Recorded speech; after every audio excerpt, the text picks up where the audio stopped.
तमाम तरह की रोक की कोशिशों, चेतावनियों और धमकी के बावजूद गजा और उसके लोगों को तबाह करने की इजरायली जुर्रत का शिकार अब एक हिंदुस्तानी शहरी हुआ है।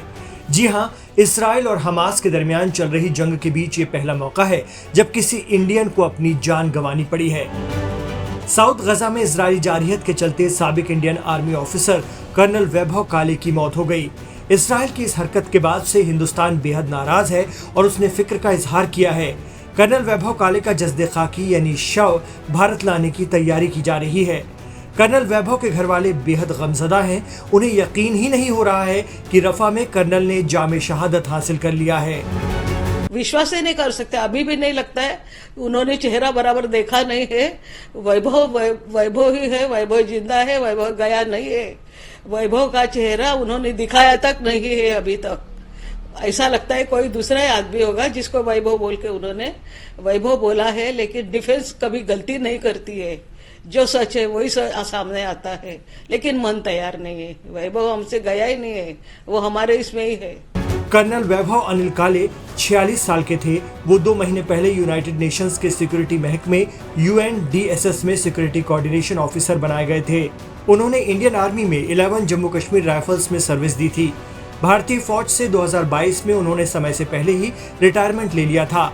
रिपोर्ट के मुताबिक कर्नल वैभव काले के घर पर बीवी और 2 बच्चे हैं। कर्नल वैभव काले 2004 में भारतीय सेना में शामिल हुए थे। 2009 से 2010 तक अक़वाम मुत्तहिदा यानी यूनाइटेड नेशंस में चीफ सिक्योरिटी ऑफिसर के तौर पर उन्होंने खिदमत दी। उन्होंने दिल्ली की जवाहरलाल नेहरू यूनिवर्सिटी से इंटरनेशनल ह्यूमन लॉ में ग्रेजुएशन किया था। उन्होंने लखनऊ और इंदौर के भारतीय प्रबंध संस्थान सहित दीगर इदारों से भी पढ़ाई की थी। सोमवार यानी मंडे 13 मई को UNDSS के अपने साथियों के साथ वो UN की गाड़ी में रफा में वाक़ यूरोपियन हॉस्पिटल जा रहे थे, तभी इसराइल के हमले की चपेट में आ गए। इस हमले में एक दीगर शख्स भी शदीद तौर पर जख्मी हुआ है, जिनकी पहचान नहीं हो सकी है। बताया जा रहा है कि वो जॉर्डन की लेडी सिक्योरिटी ऑफिसर हैं। इस बीच संयुक्त राष्ट्र संघ यानी यूनाइटेड नेशंस ने अहम इंकशाफ किया है, जिससे साफ मालूम चलता है कि इजरायली फौज IDF की इसमें सीधे गलती है। अक़वाम मुत्तहिदा के तर्जुमान रोनाल्डो गोमेज ने कहा कि UN ने पहले ही इसराइल को बता दिया था कि उस इलाके में हमारे काफिलों का मूवमेंट हो सकता है। संयुक्त राष्ट्र के प्रवक्ता ने कहा कि UN ने इसराइली अथॉरिटीज को अपने काफिलों के मूवमेंट के बारे में बता दिया था। किसी भी मामले में ऐसा होता है, ये स्टैंडर्ड प्रोटोकॉल है। हमने बाकायदा इसराइली अथॉरिटीज को जानकारी दी थी। यही नहीं, हमारे काफिले की गाड़ियों में ये लिखा भी था कि ये यूनाइटेड नेशंस के व्हीकल्स हैं। फिर भी हमला किया गया और एक सीनियर भारतीय अफसर की शहादत हो गई। वहीं अब इसराइल मुकर रहा है। उसका कहना है कि हमें इस बारे में कोई जानकारी नहीं थी। इसराइल की फौज ने बस इतना कहा कि हम इस मामले की जांच करेंगे।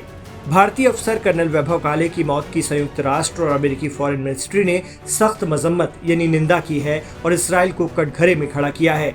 वहीं न्यूयॉर्क में हिंदुस्तान के स्थायी मिशन ने भी कर्नल काले की मौत पर दुख जताया है।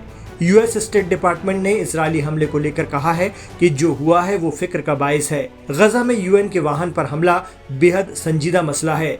अमेरिकी तर्जुमान ने कहा कि UN के लोगों की सिक्योरिटी होनी चाहिए। ये लोग गजा में मुकीम लोगों की जिंदगी बचाने में लगे हुए हैं। हम इस घटना की पूरी जांच की मांग करते हैं।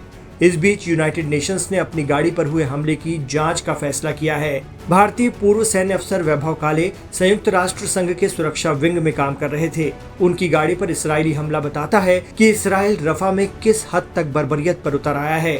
रफा में अब इसराइल काफी अंदर तक घुस गया है। इसके चलते करीब 4.5 लाख लोग इलाके से भागने पर मजबूर हैं। गजा के बाद इसराइल रफा को तबाह करने पर आमादा है।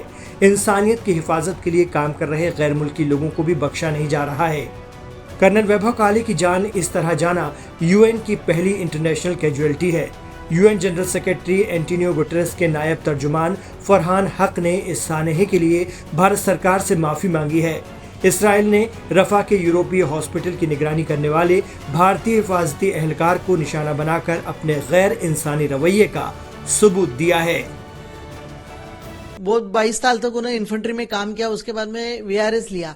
VRS लेने के बाद वो बहुत अच्छे कंपनी में अच्छे हाई लेवल अफसर थे, लेकिन उनके दिल में जो है वो फील्ड वर्क, हमेशा आखिरी तक उनके दिल में फील्ड वर्क था।